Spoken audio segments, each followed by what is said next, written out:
Hello and welcome to your 7th Algebra 1 class. I'm Mr. Marquez, your summer school online facilitator, teacher, favorite math teacher, whatever you want to call me, because I know you guys love me anyway.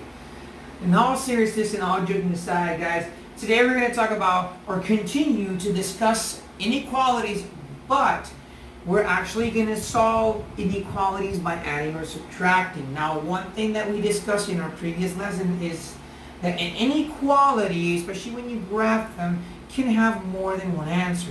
So for example, an equation, if we say something like x plus 7 equals 10, well, we subtract 7, we subtract 7, and x equals 3. So x equals 3 means that x is only going to be 3. But in inequalities, that's not always the case. We can have more than one answer, be it positive or be it negative. So what we're going to do is we're actually going to solve them and graph them. Now, solving and graphing inequalities is no different than solving equations by adding or subtracting. In fact, they have the same principle. It's just that the meanings of the answers are different. So let's look at the first one. The first one says x plus 9 is less than 15. So what I'm going to do is the same. I'm going to solve this the same way I solve a normal adding and subtracting equation, which means that if I'm adding 9 and I want to know the value of x, I have to subtract 9. So I'm going to say minus 9 and minus 9. Now this is going to cancel out, okay? And I bring down my x. And 15 minus 9 is 6. So that means that x is less than 6. But I'm not quite done with my problem yet because I need to graph my answer. Now, if you still have some doubts with this, you can go back to the lesson that I discussed yesterday when I talked about graphing inequalities. But just to give you guys kind of like an idea, what I mean by graphing inequalities, or what I mean by graphing this answer is, first of all, this means less than. So that means that x is going to be any number smaller than 6. Secondly, I said to you guys that if this inequality sign or the mouth of the alligator was facing the number, that the graph or the arrow moved to the left. So in reality, I'm going to graph this. I say that this is 0, 1, 2, 3, 4, 5, 6. And that the numbers or the possible values of x are going to be any number smaller than 6, so that means that it will move this way. And I also said that when they didn't have the line underneath it, that line just means that it's equal to. So it's not saying less than or equal to, it's saying less than, which means that 6 is not included, so it's an open point. It's not shaded, okay? So always remember, ladies and gentlemen, that this symbol means less than, that if it doesn't have the little line, it doesn't mean equal to, that the point is going to be open, and that if the inequality or the number is facing or trying to eat the inequality is trying to eat the number, that the graph moves to the left. Now let's look at the next one. It says d minus 3 is greater than negative 6. So we do the same thing. If we're subtracting, we're going to do the opposite of subtracting, which is adding. So we're just going to add 3 in this case. And this is all going to cancel out. And you have d is greater than, and negative 6 plus 3 is negative 3. So it's saying that whatever number d is going to be any number greater than negative 3. And again, it's not saying greater than or equal to, so when I graph, the point is not going to be shaded. So another trick that I said yesterday was that if the inequality, or the Pac-Man, or the alligator, or the mouth, or whatever you guys want to call it, is looking at the variable, that the arrow or that the graph is going to move to my right. So in this case, I'm going to draw my number line from negative 3, and I'm going to say negative 3, 0, 1, 2, 3.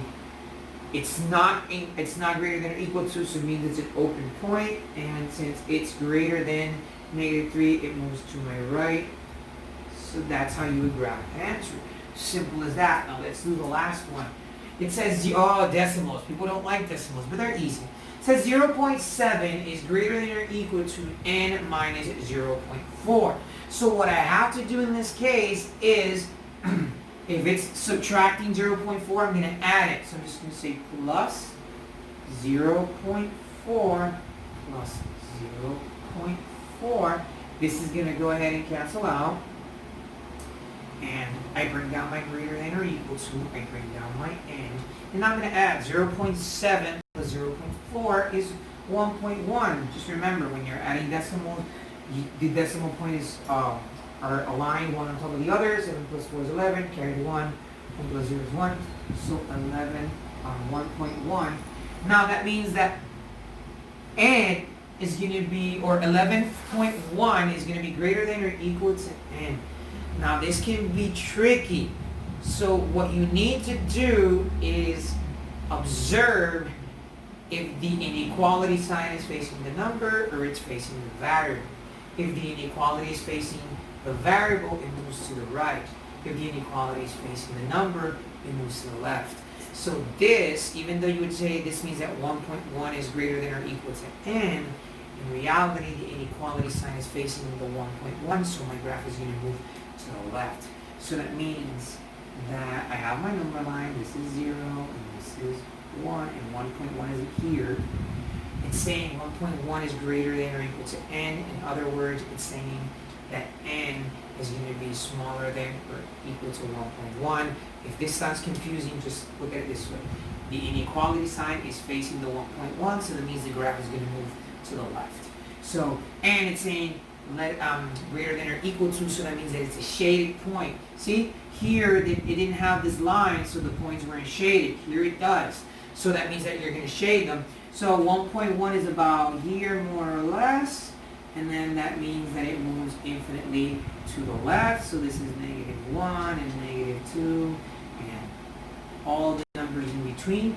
And that's it. So again, the trick is to realize if the inequality sign is facing the number, my graph moves to the left.